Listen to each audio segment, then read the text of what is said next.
A graça e a paz do Senhor Jesus. Eu estou muito feliz de poder estar aqui, nesse momento de leade, dividindo com a igreja um pedacinho do pão que eu tenho comido na presença do Senhor. Vamos fazer uma oração? Senhor Deus, nós estamos aqui por Tua causa. Nós estamos aqui porque precisamos ouvir a Tua voz. Então nós te pedimos em nome de Jesus, que o Teu Espírito Santo venha reinar no nosso corpo, na nossa alma, no nosso espírito.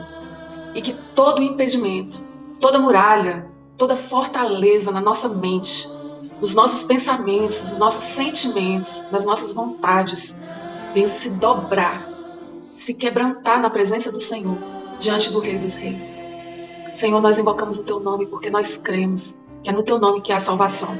Nós invocamos o Teu nome, Deus, porque nós não confiamos em nós mesmos, nós confiamos no Senhor. Nós invocamos o Teu nome, Deus vivo, porque é a Tua presença que dá sentido a tudo isso. E se não for pela Tua presença, ó Deus, não tem razão de ser. Vem, Senhor, toma nossa mente e o nosso coração e opera todo o Teu querer durante a ministração dessa palavra. Em nome de Jesus, amém. Sabem, meus amados, boa parte da nossa trajetória cristã tem sido em função do que Deus pode fazer por nós. Desde quando nós éramos bebês na fé e durante longa estrada na nossa caminhada com Cristo, nós estivemos muito interessados no que Ele pode fazer por nós e não por quem Ele é. Deus tem falado tanto comigo sobre isso, sobre quem Ele é e como Ele tem se revelado àqueles a quem Ele escolheu, àqueles a quem Ele chamou. Ele quer mostrar o rosto dele para mim e para você. Ele quer que nós o conheçamos pessoalmente, intimamente. Boa parte da nossa trajetória cristã tem sido de vida religiosa, mas o Senhor quer se dar a conhecer de uma maneira que nós nunca experimentamos. E é disso que eu quero falar hoje. Jeremias, capítulo 18, do verso 1 ao 6, diz o seguinte: A palavra do Senhor, que veio a Jeremias dizendo: Levanta-te e desce à casa do oleiro, e lá te farei ouvir as minhas palavras. E desci à casa do oleiro, e eis que ele estava fazendo a sua obra sobre as rodas. Como o vaso que ele fazia de barro quebrou-se na mão do oleiro, tornou a fazer dele outro vaso, conforme o que pareceu bem aos olhos do oleiro fazer. Olha, a gente canta sobre isso. Eu quero ser um vaso novo, Senhor. Quebra-me e faz-me de novo. A gente prega sobre isso, a gente lê isso. Mas essa palavra, ela é provada nas nossas ações, nas nossas reações, quando o oleiro está fazendo essa obra na nossa vida. Que obra? A obra de nos fazer e nos refazer pelas suas mãos. Assim como o oleiro molda o vaso, faz e refaz. Assim o Senhor faz conosco. Assim o Senhor faz com a nossa vida. Ele nos quebra e faz de novo. E como que Ele faz isso? Ele opera por meio das circunstâncias e das pessoas que cruzam o nosso caminho. Então veio a mim a palavra do Senhor, dizendo: Não poderei eu fazer de vós como fez este oleiro, ó casa de Israel, diz o Senhor. Eis que, como barro na mão do oleiro, assim sois vós na minha mão, ó casa de Israel. Jeremias, capítulo 18, do verso 1 ao 6. Amados, é isso que nós somos. Nós somos como barro nas mãos do oleiro. Por que é então que nós vivemos como se não fôssemos? Por que é então que as nossas ações denunciam que nós não cremos realmente nessa palavra? Será que nós confiamos mesmo que nós estamos na mão do oleiro? Que o Senhor é o oleiro que nos quebra e nos faz de novo? Será que nós confiamos mesmo nesse Deus? Será que nós sabemos quem Ele é? O nosso Deus é o Deus Todo-Poderoso. Ele é o Criador dos céus e da terra. Sem Ele, nada do que foi feito se fez. Ele é o dono de tudo que existe. Ele criou a mim e a você. Ele nos conhece pelo avesso. Ele nos trouxe à vida com um propósito. Ele tem um plano para a minha vida e para a sua. Acontece que, por herança de Adão, nós temos uma natureza decaída, uma natureza pecaminosa, uma natureza totalmente tendenciosa para o mal. E esse Deus pagou um alto preço, o preço do seu próprio sangue. Ele se despiu da sua glória, vestiu uma roupagem de ser humano, viveu a nossa vida e pagou o preço da sua própria justiça, morrendo no nosso lugar. Quem é como esse Deus? E Ele me ama, Ele te ama, Ele te resgatou, Ele me resgatou. E para quê? Ele quer se dar a conhecer. Ele quer que eu e você o conheçamos face a face. Ele quer que nós queiramos isso. Ele quer que nós o vejamos pelos olhos da fé. A palavra de Deus é lâmpada para os nossos pés, é luz para o nosso caminho. E é por ela que nós vamos conhecê-lo. Pois tu nos puseste à prova, ó Deus. Tu nos afinaste como se afina a prata. Tu nos prendeste em tua armadilha e tu colocaste sobre nossas costas o fardo da opressão. Tu fizeste com que os homens cavalgassem sobre as nossas cabeças.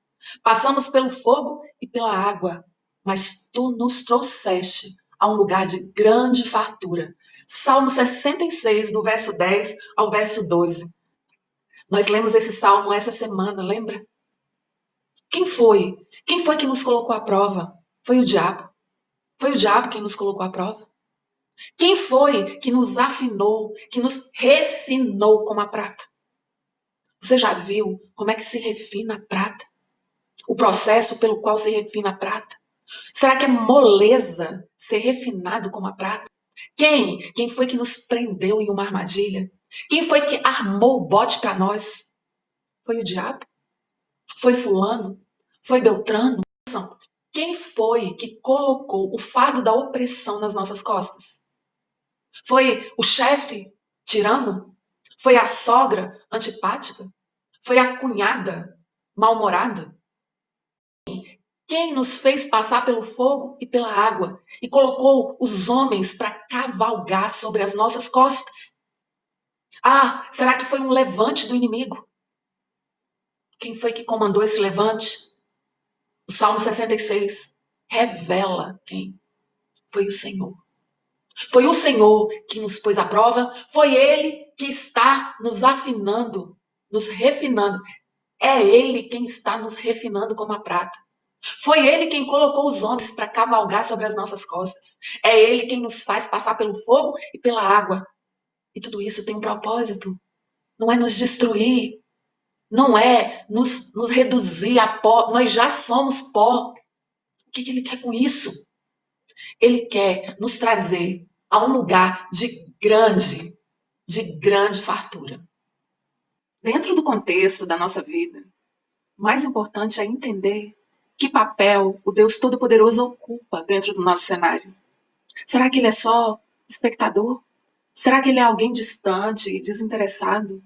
Será que ele é alguém passivo, que simplesmente assiste aos acontecimentos? Quem que vai dizer o que realmente acontece para nós? É a palavra de Deus, é a Bíblia. E ela nos mostra pela revelação do que aconteceu com vários homens de Deus. Jó, capítulo 1, verso 7 ao 12. De onde você vem? Perguntou o Senhor. Satanás respondeu, estive rodeando a terra, observando o que nela acontece. Então o Senhor perguntou, você reparou no meu servo Jó? Não há ninguém na terra como ele. É homem íntegro, correto, temente a Deus e que se mantém afastado do mal. Olha, se tem uma coisa que pode atazanar a vida de alguém, é elogio. Às vezes a gente fica sofrendo porque ninguém elogia a gente, mas você sabe que elogio é um negócio que pode atrair a antipatia de muita gente. Agora imagina você ser elogiado pelo próprio Deus. Eu te pergunto, quem? Quem foi que chamou a atenção de Satanás para Jó? Foi Jó. Foram os amigos de Jó? Não. Quem foi que pegou a orelha de Satanás e falou assim, oh, larga aí de ficar passeando e vem cá. Você prestou atenção no meu servo Jó? Foi Deus. Foi o próprio Deus quem chamou a atenção de Satanás para Jó. Você já tinha prestado atenção nisso? Satanás respondeu, é verdade, mas Jó tem bons motivos para temer a Deus. Tu puseste um muro de proteção ao redor dele, de sua família, de seus bens, e o abençoaste em tudo que ele faz. Vê como ele é rico. Estende tua mão e toma tudo que ele tem, certamente ele te amaldiçoará na tua face. Pois bem, você pode prová-lo, disse o Senhor. Gente, ninguém pode triscar um dedo em nós sem a permissão de Deus.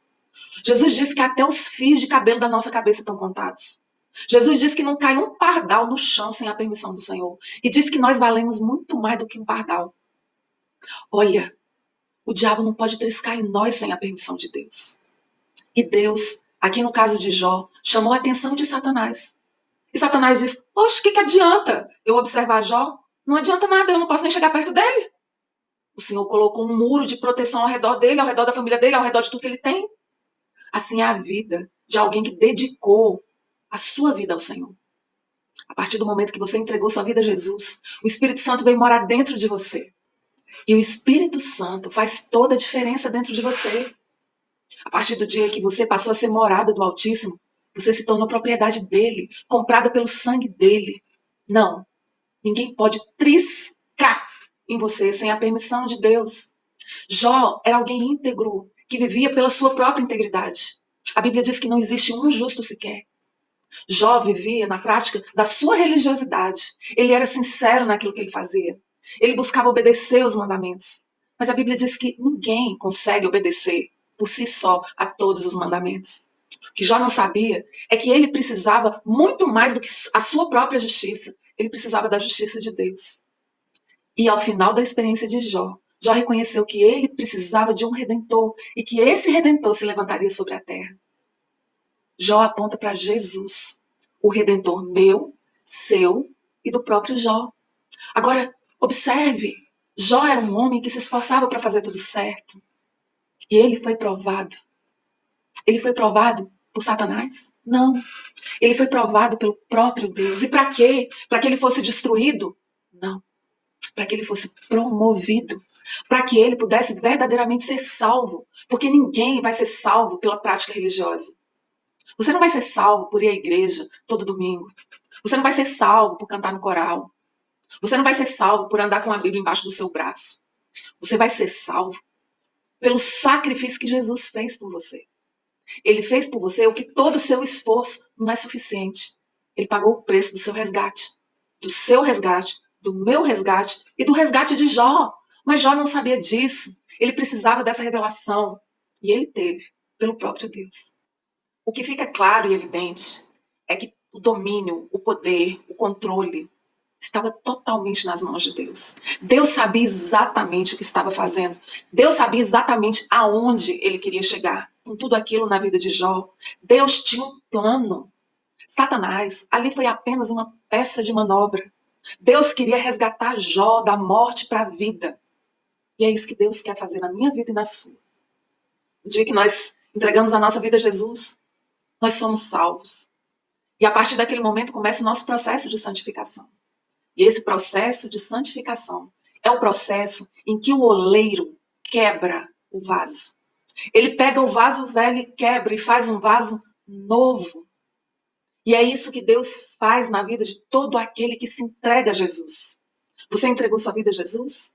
Você está sendo moído.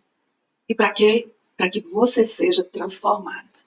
Veja então a história daquele faraó, cujo sonho foi interpretado por José. Gênesis capítulo 41, do verso 25 ao 27. Então disse José a Faraó: o sonho de Faraó é um só. O que Deus há de fazer, mostrou-o a Faraó. As 7 vacas formosas são 7 anos.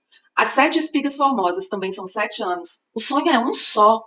E as 7 vacas feias à vista e magras, que subiram depois delas, são 7 anos. E as 7 espigas miúdas e queimadas do vento oriental serão 7 anos de fome. Me diga, quem ficou surpreso com essa história?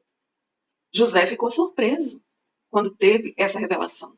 Faraó ficou de queixo caído quando teve essa revelação. Deus ficou surpreso.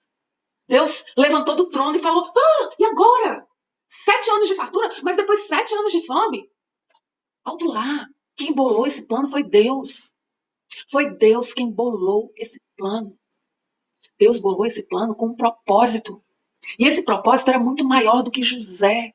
Esse propósito alcançava não só a nação do Egito, mas toda Canaã. Esse propósito alcançava a vida de Faraó. Faraó teve a sua vida transformada por aquele episódio. E foi para bem. A vida de Faraó foi abençoada por meio da vida de José. José comprou toda a terra do Egito para Faraó dentro dessas circunstâncias.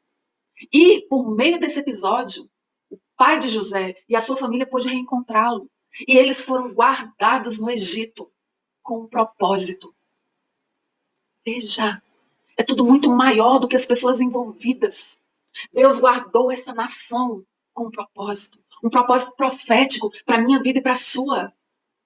Qual será o propósito profético que Deus tem na sua vida para as próximas gerações? Você está passando por momentos que você não compreende agora. Parece que é tudo sobre você. Mas não é. Não é sobre você. Não é sobre suas circunstâncias. Não é sobre as pessoas ao seu redor. É muito maior do que isso. É sobre Ele. É sobre Jesus. É sobre o nosso Deus. É sobre a face dele. É disso que nós estamos falando. Ah, é tão maravilhoso quando Deus nos abençoa, quando você consegue comprar um carro. Eu fico lembrando quando as pessoas compravam o seu carro novo e levavam a chave lá na frente para agradecer ao Senhor e o pastor consagrar aquela chave ao Senhor. Ah, é maravilhoso assim quando você consegue a sua casa própria e você fica tão feliz com a bênção que o Senhor te deu, quando você consegue aquele emprego, quando você consegue aquele namorado, aquele marido, e você tem o seu casamento. Ah, é tão maravilhoso quando você sonhou ter um filho e você gera esse filho e esse filho nasce, é maravilhoso. Quando você vê seu filho prosperar. Ah, é tão bom quando a gente pode viver em família, quando a gente pode prosperar na carreira. Ah, quando você adquire diplomas e recebe congratulações, é maravilhoso. Mas a sua vida com Deus não é isso. A sua vida com Deus é muito mais do que isso. É muito mais do que a sua prosperidade financeira, o seu bem-estar. A vida com Deus, ela é muito maior do que as coisas que a gente pode ver.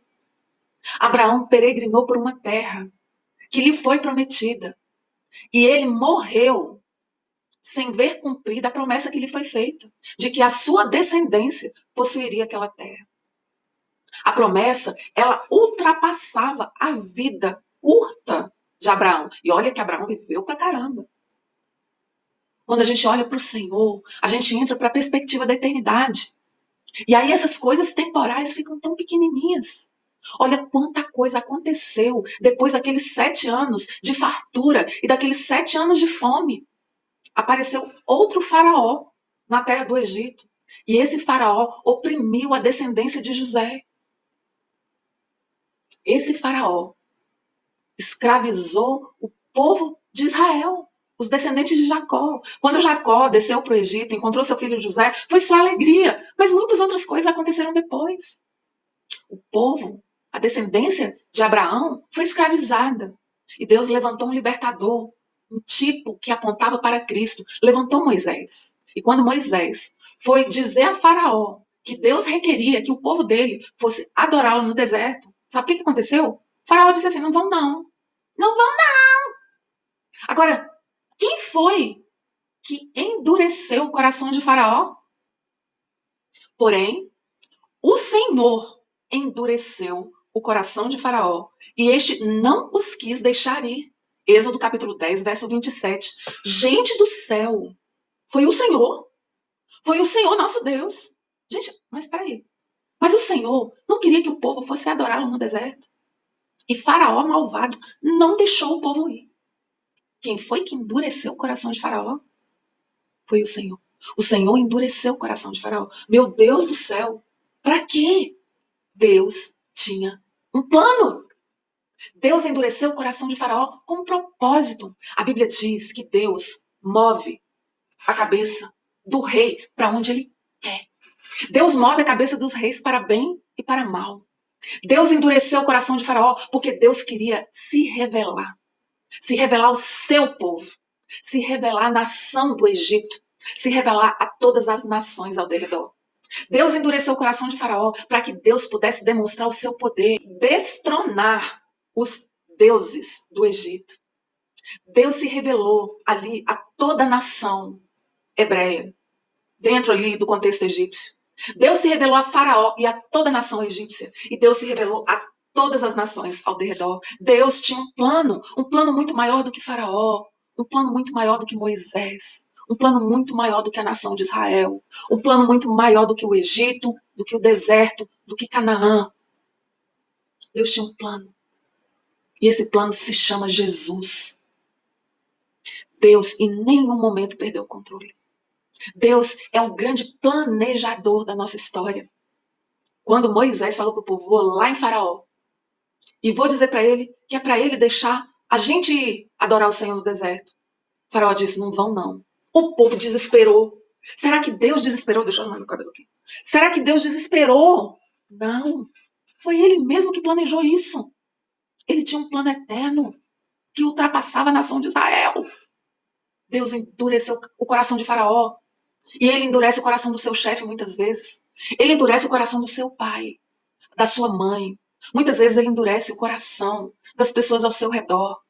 Por quê? Porque ele quer tratar você, ele quer se revelar a você, ele quer provar você. Deus quer nos provar. Para que nós sejamos reprovados? Não. Para que nós revelemos o nosso coração. Para quem? Para ele? Ele já sabe tudo. Ele quer revelar o nosso coração para nós. Nós precisamos conhecer a condição do nosso coração. E é por isso que ele nos põe à prova, ele nos espreme, ele nos mói, ele nos quebra como um vaso. Então o Senhor disse a Abrão, esteja certo de que seus descendentes serão forasteiros em terra alheia, onde sofrerão opressão como escravos por 400 anos. Mas eu castigarei a nação que os escravizar, e por fim eles sairão de lá com grande riqueza. Você, por sua vez, morrerá em paz e será sepultado em idade avançada. Depois de 4 gerações, seus descendentes voltarão a esta terra, pois a maldade dos amorreus ainda não chegou ao ponto de provocar meu castigo. Gênesis capítulo 15, verso 13 a 16. Veja, Abraão nem se chamava Abraão ainda.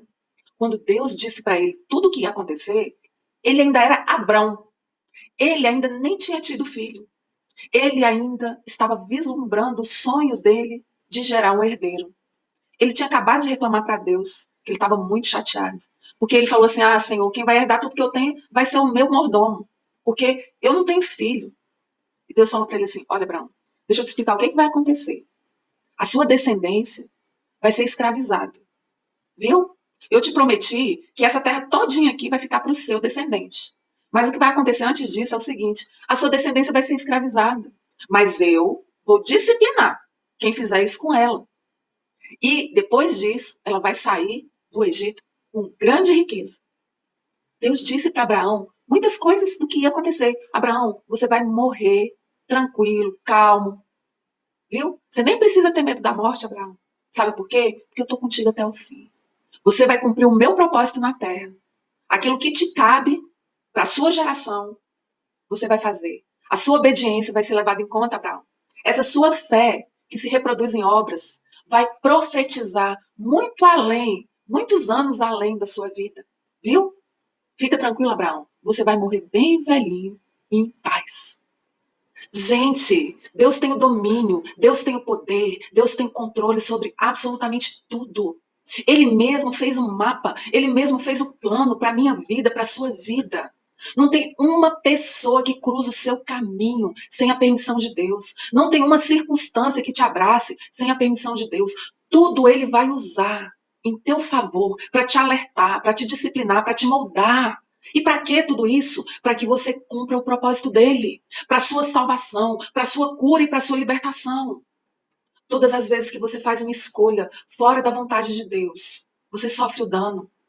Mas esse dano é para te chamar a atenção, para que você faça o caminho de volta, o caminho do arrependimento. O salário do pecado é a morte. Cada vez que a gente peca, a gente semeia a morte na nossa vida. Mas o Senhor veio para nos trazer vida em abundância. Ele nos açoita como um pai açoita o filho. O Senhor nos trata porque nos ama. Então nós precisamos aprender a enxergar a disciplina do Senhor sobre a nossa vida, a enxergar o controle e o poder de Deus sobre as circunstâncias que nos abraçam. Nós precisamos aprender a enxergar a mão do Senhor, que é uma mão de pai. Mas ele não é aquele pai permissivo, que fica justificando os nossos desmandos, não. Ele não se conforma à nossa natureza pecaminosa. Não. Ele usa tudo e usa todos para nos conformar à natureza santa dele. Olha só que coisa interessante. Quando Davi era rei, aconteceu esse episódio. A ira do Senhor se tornou a acender contra Israel. E o Senhor incitou Davi contra o povo, dizendo: vai, numera Israel e ajudar. Veja só, o povo de Israel pecou. O povo de Israel pecou contra o Senhor. E sabe o que aconteceu? O Senhor ficou muito bravo com o povo de Israel. E sabe o que ele fez? Ele incitou o rei contra Israel. Para quê? Para que o Senhor viesse a disciplinar o povo por conta da sua desobediência. Deus, ele usa as autoridades que ele constituiu. Ele só usa as autoridades boazinhas? Não. Ele usa todas as autoridades que ele constituiu. A Bíblia diz que toda autoridade é constituída por Deus. Ele constitui reis para bem e para mal. Você sabia disso? E ele diz na sua palavra que ele move a cabeça do rei para onde ele quer. Quando Deus endurece o coração de Faraó, ele está querendo ensinar a Faraó alguma coisa, ele está querendo ensinar ao Egito alguma coisa, ele está querendo ensinar as nações ao redor, ele está querendo ensinar o povo hebreu. Agora nós estamos falando aqui da nação de Israel. O povo de Israel pecou contra o Senhor. Sabe o que o Senhor fez? Usou o rei para disciplinar o povo. Agora, olha a situação inversa. O Senhor levantou um adversário contra Salomão, Hadade, o Edomeu. Deus também levantou Rezon, filho de Eliada, para ser adversário de Salomão. Ele foi inimigo ferrenho de Israel durante o resto do reinado de Salomão. E assim como Hadade, causou muitos problemas. Quando Israel pecou contra o Senhor usou Davi para disciplinar o povo de Israel. Aqui é uma situação inversa. Salomão era o filho de Davi. Salomão foi um rei próspero, um rei rico. A Bíblia diz que nunca houve um rei como Salomão. Rico em bens materiais, rico em sabedoria. Salomão reinou durante 40 anos. Durante 20 anos desse reinado, ele construiu o templo do Senhor. O templo do Senhor era uma coisa suntuosa. A Bíblia fala do tanto de ouro que foi usado na construção desse templo. Os cedros do Líbano sem conta vieram. O rei Hirom de Tiro mandava madeira e cortava madeira com obra esmerada. Muitas pedreiras, muitas minas foram trabalhadas para que as pedras fossem trazidas para a construção do templo. Era muita riqueza. Era tanta riqueza que a prata nem tinha valor por conta do tanto de ouro que rolava naquela época. Agora, era muita prosperidade, era muita felicidade, era muita paz. O reino de Israel tinha paz. Mas o que aconteceu? Ai, meu Deus. Salomão se perdeu. Salomão se perdeu. Começou a pecar. Salomão começou a pecar, começou a pecar, começou a pecar. A Bíblia diz que é proibido ao israelita se casar com uma estrangeira que não sirva ao Senhor. Salomão resolveu casar com uma princesa egípcia para fazer uma aliança política. Aí ele falou, não, espera aí. Eu já sei o que eu vou fazer. Eu vou casar com a princesa egípcia, mas ela não vai morar no meu palácio. Eu vou fazer uma casa só para ela. Ah, e ela não vai ser rainha. A rainha vai ser a minha mãe. Você acha que isso deu certo? Salomão, com toda a sua sabedoria de Deus, ele pegou a sabedoria dele, colocou aqui de lado e fez as coisas segundo o seu próprio coração. Gente, será que isso é possível? Um homem que tinha uma sabedoria como a de Salomão. Meu irmão, minha irmã, se você tiver sabedoria de Deus e pegar essa sabedoria e colocar na prateleira e seguir o seu coração, você vai se lascar que nem Salomão. Porque Salomão se lascou. Salomão meteu os pés pelas mãos. Salomão teve 1000 mulheres e ele disse da própria boca que não foi feliz. Ele disse que em 1000 homens ele encontrou homens dignos, mas em 1000 mulheres ele não encontrou uma. Salomão teve tanta mulher e foi tão infeliz nos seus relacionamentos conjugais. Porque eram muitos. E aí o que Deus fez? Salomão, que vivia em paz, passou a viver em guerra. Salomão passou a viver em guerra. E quem que promoveu essa guerra, minha gente? Foi o Senhor. Foi o Senhor quem promoveu a guerra. Ele levantou os adversários de Salomão. Foi o próprio Deus quem levantou os adversários para quê? Para disciplinar Salomão. Que disciplina é essa? É a disciplina que tenta nos trazer de volta para Deus. É a disciplina que faz a gente cair em si. Deus usou a guerra para fazer a ficha de Salomão cair. Se é que você me entende. Você só me entende esse negócio de ficha se você nasceu no século passado. Né? Deus usou a disciplina para tentar fazer a ficha de Salomão cair. Será que a minha ficha está caindo? Será que a sua ficha está caindo diante da disciplina do Senhor? Mas Deus não levantou só Haddad e Eliada contra Salomão. Deus levantou um profeta para ungir Jeroboão, rei de Israel. Sabe o que Salomão fez? Mandou matar Jeroboão. Amados, nós não somos diferentes de Salomão. Salomão viu Jeroboão como uma ameaça e mandou matar. Salomão viu Jeroboão como um inimigo. Salomão lutou contra Jeroboão, contra Haddad, contra Eliada. Mas a verdade é que Salomão não resolveu o problema dele. Se Salomão tivesse olhado para o Senhor e não para as pessoas ou para as circunstâncias, Salomão poderia ter mudado o desfecho dessa história. Sabe por quê, amados? Porque arrependimento muda tudo. Arrependimento abre porta onde não tem porta. Não estou falando de encenação. Não estou falando de pedido de perdão. Arrependimento é mudança de comportamento. Arrependimento não é quando você chora. Arrependimento é quando você muda. Olha o que aconteceu com o filho de Salomão.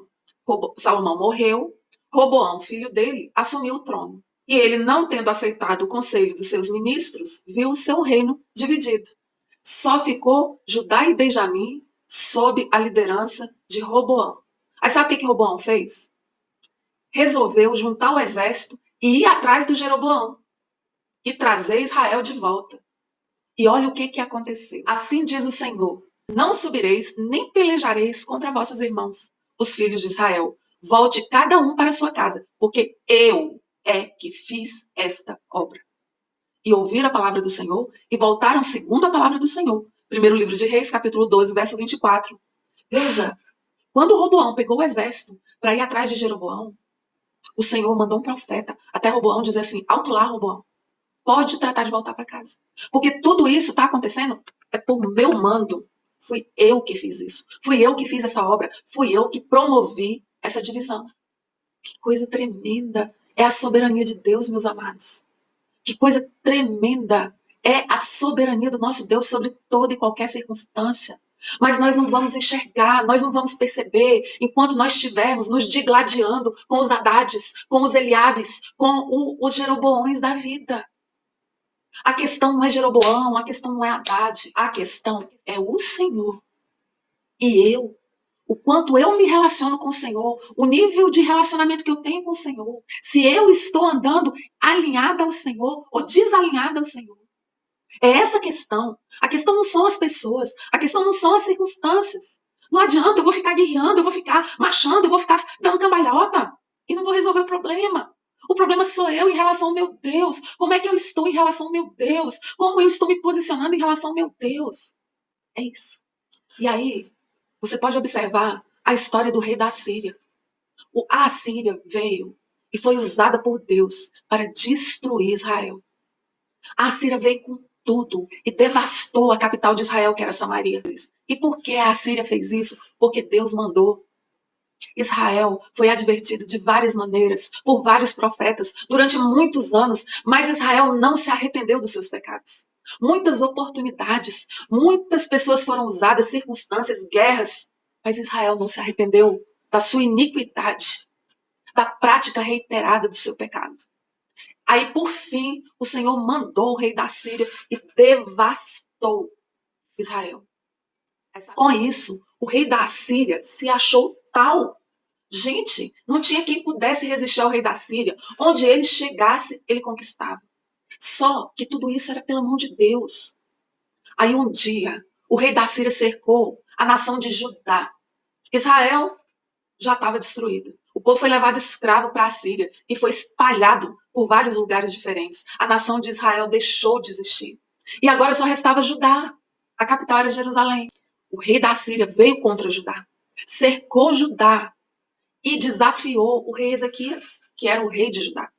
E quando ele desafiou o rei Ezequias, ele buscou amedrontar o povo e amedrontar Ezequias. E com isso, ele insultou o Senhor Deus. Ele falou palavras contra Jerusalém, falou palavras contra o rei Ezequias e falou palavras contra o Senhor. Olha só o que aconteceu. Veja o que o Senhor Deus falou para o rei da Síria. Rapaz, a quem você desafiou? E de quem você zombou? Contra quem levantou a voz? Para quem olhou com arrogância? Para o Santo de Israel. Por meio dos seus mensageiros, desafiou o Senhor e disse: com meus numerosos carros de guerra, eu conquistei os montes mais elevados, sim, os picos mais remotos do Líbano. Eu cortei seus cedros mais altos e seus melhores ciprestes. Eu cheguei às suas regiões mais distantes. Eu explorei suas florestas mais densas. Eu cavei poços e muitas terras estrangeiras. Eu me refresquei na sua água com a sola do meu pé. Eu sequei todos os rios do Egito. Esse era Senaqueribe, rei da Síria. O Ó do Borogodó. O tal. Tô podendo. Sim, ele estava podendo. Ele realmente estava podendo. Até ali. Porque quando ele achava que realmente com ele ninguém podemos, ele cometeu um ato de arrogância tremendo. Ele insultou o Deus que havia dado a ele o poder para fazer todas aquelas conquistas. E aí o Senhor disse para ele: mas você não sabe, Senaqueribe. Ô Senaqueribe, você não sabe não? Eu, o Senhor, decidi tudo isso há muito tempo. Eu planejei essas coisas no passado distante e agora as realizo. Ô Senaqueribe, fui eu que planejei que você transformaria cidades fortificadas em montes de escombros. Por isso, seus habitantes perdem as forças e ficam assustados e envergonhados. São frágeis como a relva, indefesos como brotos verdes e tenros. São como o capim que surge no telhado, queimado antes mesmo de crescer. Mas eu conheço você, Senaqueribe. Eu conheço você muito bem. Sei onde você está e sei de suas idas e vindas. Sei como se enfureceu contra mim. E por causa da sua raiva contra mim, o Senhor, e por causa da sua arrogância, que eu mesmo ouvi, porei minha argola em seu nariz e meu freio em sua boca. Eu o farei voltar pelo caminho por onde veio. Ah, amados, o Senaqueribe insultou o Senhor. Meu Deus do céu. Você se lembra do apóstolo Paulo? O apóstolo Paulo estava perseguindo os cristãos. E Jesus derrubou ele do cavalo. E Saulo perguntou: quem és tu? E o Senhor respondeu: eu sou Jesus a quem tu persegues. Caramba, Paulo estava perseguindo os cristãos. Ele estava perseguindo Jesus? Bom, Jesus falou para Paulo: Saulo, eu sou Jesus a quem tu persegues. Olha, amados, Senaqueribe rodeou Jerusalém, cercou, insultou Jerusalém, insultou Ezequias, insultou o Senhor. Quando ele insultou o Senhor falou assim: olha, Ezequias, pode parar. Não precisa se preocupar. Eu mesmo vou defender essa cidade. Sabe por quê, amados? Porque Deus deu autoridade a Senaqueribe. Sem a autoridade de Deus, ele jamais teria realizado aqueles feitos.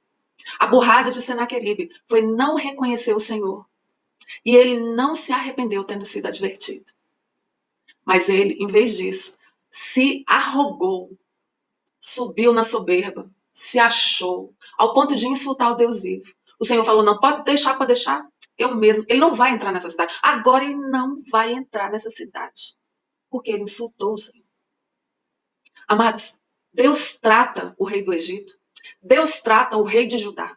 Deus trata o povo de Israel. Deus trata o rei de Samaria. Deus trata o rei da Síria. Você acha pouco? Deus trata o rei da Babilônia. E agora eu entreguei todas estas terras na mão de Nabucodonosor, rei da Babilônia, meu servo. E ainda até os animais do campo lhe dei, para que o sirvam. Olha que coisa interessante. Deus chamou Nabucodonosor de meu servo. Deus chamou Nabucodonosor que nem conhecia o Senhor. Nabucodonosor não sabia nem quem era o Deus vivo. E o Senhor o chamou de meu servo. Você sabe o que significa servo? Escravo. Eu acho servo um nome muito fofinho para a palavra escravo. Deus disse que Nabucodonosor, o rei mais poderoso da terra naquela época, era escravo dele. E o que aconteceu? Deus deu para Nabucodonosor todos os reinos da terra. E Deus usou Nabucodonosor para disciplinar a nação de Judá. A nação de Judá pecou, ao ponto que não teve jeito. Deus mandou profeta, eles matavam os profetas adoidados. Ninguém queria advertência. Cada um queria fazer do seu próprio jeito. O Senhor Jesus falou assim: ah, Jerusalém, Jerusalém, que matas os profetas. Quantas vezes eu quis juntar você como uma galinha junta seus pintinhos, mas você não quis. Jerusalém foi destruída. Mas eles diziam assim: não, Jerusalém não vai ser destruída. Não, Jerusalém não vai ser destruída. Em Jerusalém tem o templo do Senhor, o templo que Salomão passou 20 anos construindo e que o Senhor encheu com a sua glória. O Senhor encheu o templo com a glória dele e o povo de Jerusalém, os reis de Jerusalém, encheram o templo de ídolos. Você acha que Deus tem apego a ouro, a pedras? Aquelas pedras esplendorosas da construção do templo de Jerusalém? Deus disse assim: eu não habito em templo construído por mãos de homens. Deus não tem esse apego todas as instituições, não. A instituição tal, o governo, Deus não tem, não. Sabe uma instituição que Deus tem apego? A família. Ele defende a família com unhas e dentes. Mas prédios, Deus não defende. Ainda mais prédio cheio de ídolo. Deus não defende, não. Deus destruiu Jerusalém e destruiu o templo. Mas destruiu que não ficou pedra sobre pedra. O povo pecava e dizia: de jeito nenhum, nem Jerusalém vai ser invadida, nem esse templo vai ser destruído. Quantas outras vezes? Olha, Senaqueribe cercou a cidade e Jerusalém não foi destruída nem invadida. Que papo mais furado. Pecaram adoidado e Nabucodonosor chegou e destruiu a cidade, queimou, derrubou os muros, destruiu o templo. Destruiu. Quem que deu esse poder a Nabucodonosor? Quem? Foi o Senhor. Deus advertiu Nabucodonosor. Falou: olha, Nabucodonosor, usou o profeta Daniel para isso. Nabucodonosor, se arrependa dos seus pecados. Ele se arrependeu? Que nada. Passou 1 mês, passou 2 meses, passou 3 meses. Passaram 12 meses. Quando passeava pelo palácio real da Babilônia, falou o rei dizendo: não é esta a grande Babilônia que eu edifiquei para a casa real, com a força do meu poder e para a glória da minha magnificência? Ainda estava com a palavra na boca do rei, quando caiu uma voz do céu: a ti se diz, ó rei Nabucodonosor, passou de ti o reino, e serás tirado entre os homens, e a tua morada será com os animais do campo, e far-te-ão comer erva como os bois, e passar-se-ão 7 tempos sobre ti, até que conheças que o Altíssimo domina sobre o reino dos homens e o dá a quem quer. Ah, gente, olha a besteira que Nabucodonosor fez. Ele teve o testemunho do profeta Daniel. Ele teve o testemunho de Sadraque, Mesaque e Abdenego.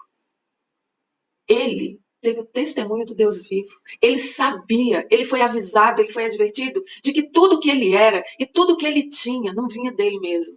Era o Senhor quem tinha dado a ele. Ele sabia, ele foi avisado. Mas mesmo assim, ele se tornou arrogante. Passado 12 meses do sonho que ele teve, porque o Senhor deu para ele um sonho. E Daniel interpretou o sonho. Falou para ele: ó rei, você vai ser reduzido à condição de um animal. Ele pegou e encheu Daniel de presentes e elogios, mas não se arrependeu. Passados 12 meses, ele estava passeando pelos jardins do seu palácio e falou assim: olha só essa Babilônia, tanto que ela é maravilhosa, fui eu. Fui eu por causa da minha grandeza, por causa da minha nobreza, da minha inteligência. Fui eu. Gente do céu.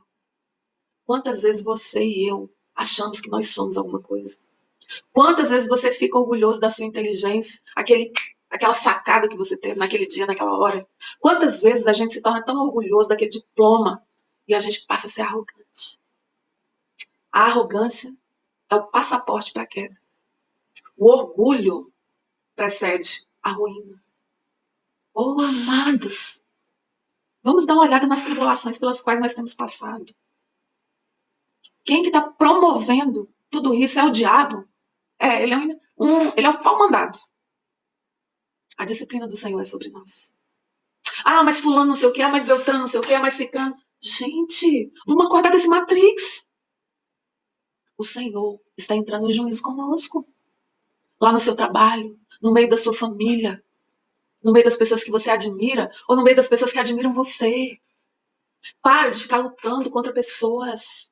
A questão é o Senhor e o seu relacionamento com Ele. Acorda. Acorda. Sabe por que está dando tudo errado? Presta atenção. Olhe para o Senhor. Não questione pessoas. Questione o Senhor. Olhe para o rosto dele, conversa com ele. Inquira a ele.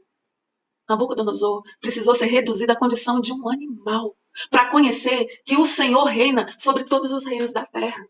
E ele é que dá os reinos para quem ele quer.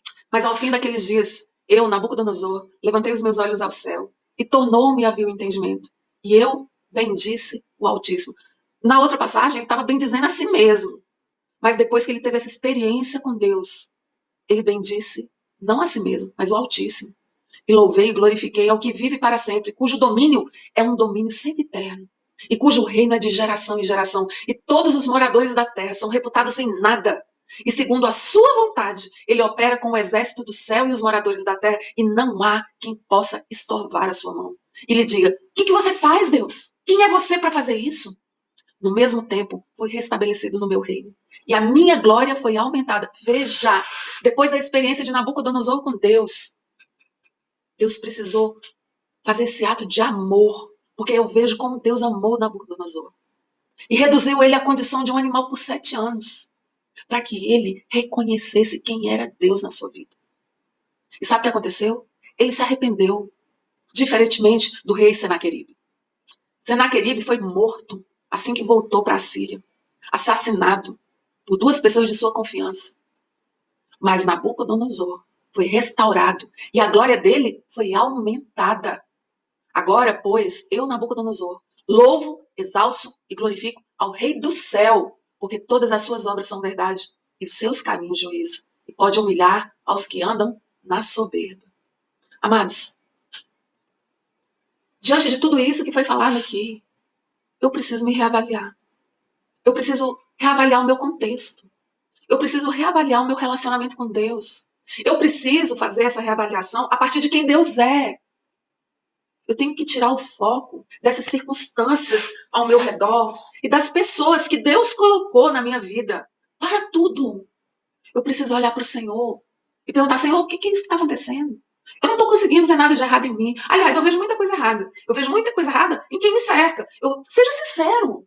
Diga para o Senhor: olha, eu vejo um monte de coisa errada em fulano, beltrano, ciclano. Eu vejo muita injustiça em tudo isso que está acontecendo. Pode ser sincero.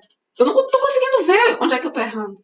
Mas a tua palavra me diz que o Senhor é o rei de toda a terra. Sobre toda a terra tu és o rei, sobre as montanhas e o pôr do sol. A gente canta isso. O Senhor reina, Ele é o soberano, Ele é o princípio e o fim de todas as coisas. Sem Ele, nada do que foi feito se fez. Se eu quiser resolver a minha vida, eu preciso olhar para o rosto dele. Se eu quiser respostas para as minhas perguntas, eu preciso buscar a face do meu Deus. Se eu quiser solução para os meus problemas, para tudo, eu estou inquirindo as pessoas erradas. Eu preciso inquirir o Senhor. Jó partiu para cima do Senhor. Quando a mulher dele falou assim: Jó, amaldiçoa o teu Deus e morre. Ele olhou para ela estava debaixo da autoridade dele. Ele falou assim: como louca falas tu? Mulher, tu não sabe o que está falando. Ele perdeu tudo. Ele não blasfemou contra Deus. Os filhos dele morreram. Ele disse assim: o Senhor deu, o Senhor tirou, bendito seja o nome do Senhor. Ah, mas quando os iguais dele, os amigos dele, questionaram a integridade dele, aí o Jó subiu nas tamancas. E aí o que ele fez? Foi para o Senhor. O livro de Jó todinho é Jó colocando Deus na parede. Como se isso fosse possível. Mas ele fez. Quando os amigos dele menosprezaram ele, a vaidade dele ficou ferida. Sim, porque Jó tinha vaidade, Jó tinha orgulho. O nosso orgulho revela a nossa natureza. E o Senhor não quer converter a nossa natureza, porque a Bíblia diz que a carne não se converte. Ele quer matar a nossa natureza. E essa morte tem que ser morte de cruz. O que diz a palavra de Deus? Jesus Cristo é a fiel testemunha, o primogênito dentre os mortos. É o principal, o príncipe, o rei dos reis da terra. Aquele que nos amou e em seu sangue nos lavou dos nossos pecados e nos fez reis e sacerdotes para Deus e seu Pai. A ele glória e poder para todos sempre. Amém. Eis que vem com as nuvens e todo olho verá, até os mesmos que o transpassaram, e todas as tribos da terra se lamentarão sobre ele. Sim, amém. Eu sou o Alfa e o Ômega, o princípio e o fim, diz o Senhor, que é, que era e que há de vir, o Todo-Poderoso. Esse é o nosso Deus, Ele é o Todo-Poderoso. Que nós possamos nos voltar completamente para Ele e colocá-lo no trono do nosso viver, que é o seu lugar de direito. Que nós possamos retirar todos os ídolos da nossa vida e o nosso orgulho desmascarado seja assassinado violentamente naquela cruz. Deus tem um plano para mim. Deus tem um plano para você, que é muito maior do que os reinos da terra, muito maior do que os nossos feitos, os nossos diplomas, o nosso dinheiro, os nossos bens. É muito maior do que a nossa fama diante de pessoas que nem sabem que a gente existe. Deus tem um plano, um projeto para nós de alcançar gerações após a nossa morte. Mas nós estamos aqui nos digladiando com coisas temporais. Pare de brigar com pessoas. Pare de se lamentar pelas circunstâncias. Olhe para Ele. Fale com Ele. Questione a Ele todas essas coisas. As pessoas não têm respostas para nós. Quem tem é o Senhor. Porque foi Ele que bolou esse plano todo em que você está inserido. Vamos orar? Senhor Deus, nós somos pó e cinza. Senhor Deus, as nossas vestes são vestes de orgulho que nós precisamos rasgar. Senhor, que nós venhamos a rasgar as nossas vestes orgulhosas e venhamos a nos humilhar diante da Tua potente mão, como Nabucodonosor fez. Como Ciro, que reconheceu o Senhor desde o começo.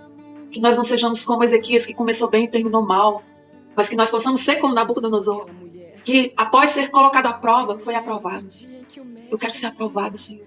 Tem misericórdia de mim, pecadora. Tem misericórdia de mim, Senhor. A minha natureza me impulsiona para o mal, mas o Senhor veio morar dentro de mim e eu quero ser nova criatura todos os dias. Senhor, eu não quero recalcitrar contra os aguilhões do meu Deus. Não, eu quero me entregar à morte, e morte de cruz, para que eu possa ressuscitar com Cristo todos os dias. Oh, Deus, me faz enxergar o que os meus olhos carnais não conseguem ver. Transforma a minha vida, muda a minha história, restaura-me, Senhor, como as torrentes do Negueb. Faz florescer o meu deserto, Senhor, como as torrentes do Negueb. Amém? Em nome de Jesus. A paz do Senhor.